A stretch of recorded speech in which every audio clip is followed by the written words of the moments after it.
Hello everyone, welcome to exam based. बहुत स्वागत है आप सभी का एग्जाम बेस्ड प्लेटफॉर्म में to make your preparation 50% faster. मेरा नाम है Kailash Tiwari, ex AFO union bank of India. Okay, so UIICL में रिक्रूटमेंट आई है, नोटिफिकेशन आया, बहुत टाइम बाद नोटिफिकेशन आया। स्पेशलिस्ट के लिए, जर्नलिस्ट के लिए, दोनों के लिए अच्छी अपॉर्चुनिटी है। जर्नलिस्ट के लिए भी 100 अपॉर्चुनिटीज है, वैकेंसीज हैं। स्पेशलिस्ट के भी 100 वैकेंसीज है। क्वेश्चन ये है कि सर जर्नलिस्ट में अपीयर हो कि स्पेशलिस्ट को चूज करें, क्योंकि वहां पे क्लियरली मेंशन है कि आप किसी भी एक में ही अप्लाई कर सकते हैं। तो only one you have to choose. तो ये डायलेमा उन सारे स्टूडेंट्स के पास है जो स्पेशलिस्ट के लिए भी एलिजिबल है और जर्नलिस्ट के लिए भी। जो स्पेशलिस्ट के लिए, वो जर्नलिस्ट के लिए तो है ही, बट सारे जर्नलिस्ट स्पेशलिस्ट के लिए एलिजिबल है ऐसा जरूरी नहीं है।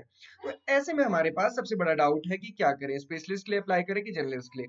मैं आपको दो तीन पॉइंट बताता हूँ, उसके बेसिस पे आप डिसाइड कीजिए। इससे ज्यादा बहुत ज्यादा आपको कंफ्यूज नहीं होना है।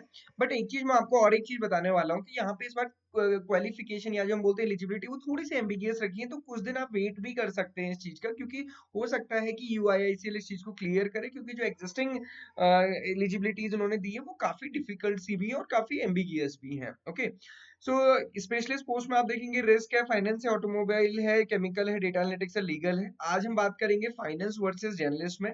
तो उन स्टूडेंट्स के लिए जिनका ग्रेजुएशन मतलब बीकॉम है, एमकॉम है, वो स्टूडेंट्स, और साथ ही साथ जो सीए हैं, उनको जर्नलिस्ट के लिए करना है कि फाइनेंस के लिए करना है, ये हम डिस्कस करेंगे। यहाँ पे 20 वैकेंसीज हैं और यहाँ पे 100 वैकेंसीज है। ओके, अब सबसे पहले इंपॉर्टेंट क्या होता है, एलिजिबिलिटी।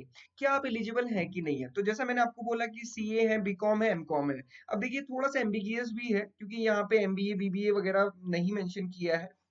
तो अगर किसी का एमबीए इन फाइनेंस है, वो भी एलिजिबल होना चाहिए था, बट यहाँ पे ऐसा मेंशन नहीं और इक्विवेलेंट भी नहीं लिखा है। तो हो सकता है कि कुछ दिन में यूआईएसीएल चेंज करे, या आप उनको मेल भी कर सकते हैं अपनी क्वेरी। बट सबसे इंपॉर्टेंट चीज ये है कि जर्नलिस्ट में तो हर एक स्टूडेंट एलिजिबल है। तो यहाँ पे आप समझिए कि बहुत सारे, इतने सारे स्टूडेंट्स एलिजिबल हैं, जबकि यहाँ पे कितने स्टूडेंट्स होंगे, इतने स्टूडेंट्स होंगे। तो डेफिनेटली यहाँ पे कंपटीशन कम होगा। और आप कहेंगे कि सर वैकेंसीज भी तो कम है। तो दोस्तों यहाँ पे तो 100 वैकेंसीज है, यहाँ पे 20 वैकेंसीज है। अब ये दोनों में आप रिलेटिव कंपैरिजन समझ सकते हैं कि जर्नलिस्ट का कितना बड़ा मास होता है, और फिर भी 100 ही वैकेंसीज है। फाइनेंस में वैसे ही स्टूडेंट कम होता है, 20 वैकेंसीज है, जो फिर भी ठीक नंबर है। तो मुझे लगता है कि जितने भी स्टूडेंट्स एलिजिबल हैं स्पेशलिस्ट के लिए, उनको स्पेशलिस्ट से ही फॉर्म फिल करना चाहिए। ओके, अब ये मेरा एक जो कंक्लूजन है वो किसके बेसिस पे है, एलिजिबिलिटी के बेसिस पे। अब सेकंड पॉइंट है जो थोड़ा कंट्राडिक्ट भी करेगा, वो क्या है, एग्जामिनेशन पैटर्न आपको देखना है। देखो दोस्तों, देखो ये है स्पेशलिस्ट का। यहाँ पे आपको क्लियरली दिख रहा है कि 250 टोटल मार्क्स होंगे। उसमें जो सबसे बड़ा वेटेज है वो किसका, आपके स्पेशल सब्जेक्ट का, प्रोफेशनल नॉलेज का। तो अगर आपको लगता है कि आपका फाइनेंस बहुत अच्छा है, आप बहुत अच्छा उसमें कर सकते हैं, तो फिर आप इसको चूज कीजिए। अगर लगता है कि नहीं है, मैंने ग्रेजुएशन पोस्ट ग्रेजुएशन में जो पढ़ा भी मुझे बहुत क्लियर है नहीं, क्योंकि मैं बैंकिंग की प्रिपरेशन कर रहा था, देन गो फॉर जर्नलिस्ट। क्योंकि आप देख लीजिए कि सिलेक्शन किसके बेसिस पे होगा, इसके बेसिस पे। आपका क्वांट्स रीजनिंग इंग्लिश अच्छा है, बट यहाँ पे उसका वेटेज बहुत कम है। क्वांटिटेटिव इंग्लिश अच्छा है, तो फिर आप यहाँ पे जा सकते हैं, है ना। तो ये जरूर देखना है कि एलिजिबिलिटी, एलिजिबल है स्पेशलिस्ट के लिए तो गो फॉर स्पेशलिस्ट। बट वहां पे जरूर देखना है कि स्पेशलिस्ट के लिए क्या आप 60 क्वेश्चंस में कॉन्फिडेंट है कि नहीं, आपको अपने सब्जेक्ट में कॉन्फिडेंस है कि नहीं। सब्जेक्टिव टाइम इस बार सेक्शनल टाइमिंग है, ये ध्यान रखना है। सेक्शनल कट ऑफ भी रहेगी, सारी चीजें चेंज है लास्ट ईयर के कंपेरिजन में, तो थोड़ा वो भी ध्यान रखना है। तो दोस्तों ये थोड़ा सा ध्यान रखिए कि फाइनेंस के लिए या स्पेशलिस्ट के लिए आपके पास सब्जेक्ट नॉलेज होना बहुत जरूरी है। नॉलेज होने का मतलब है कि एग्जाम में आप अच्छा कर पाए। तो ये सेकंड क्राइटेरिया है। तो पहला क्राइटेरिया एलिजिबिलिटी, और सेकंड क्राइटेरिया क्या है, आपकी अंडरस्टैंडिंग, या फिर हम कह सकते हैं नॉलेज। तो इन दोनों के बेसिस पे आप डिसाइड कर सकते हैं कि आपको क्या करना है। तो मुझे तो लगता है कि जो सबसे इंपॉर्टेंट होता है वो यही होता है कि आप किस में कैसा अच्छा कर सकते हैं। आपको लगता है कि नहीं, मैं आईबीपीएस पीओ वगैरह की भी कोई ऐसी तैयारी नहीं है, तो आप फिर अपने सब्जेक्ट के लिए जा सकते हैं, है ना। तो ये थोड़ा सा आप देख सकते हैं।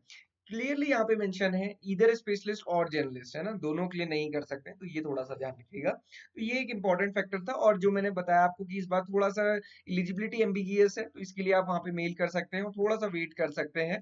क्योंकि रिस्क मैनेजमेंट में भी आप देखेंगे तो उन्होंने बहुत ऐसी क्वालिफिकेशन दी है जो बहुत ज्यादा मुश्किल मुझे लग रही है। मैंने कल भी बोला था कि किसी के पास अगर ऐसी क्वालिफिकेशन है तो मुझे कमेंट बॉक्स में बताइएगा, है ना। तो ये थोड़ा सा चेंज हो सकता है, इसलिए आप इसके लिए थोड़ा सा वेट कर सकते हैं।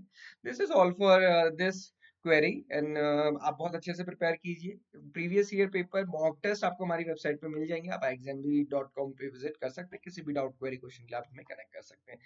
Thank you for watching this video and have a great day ahead.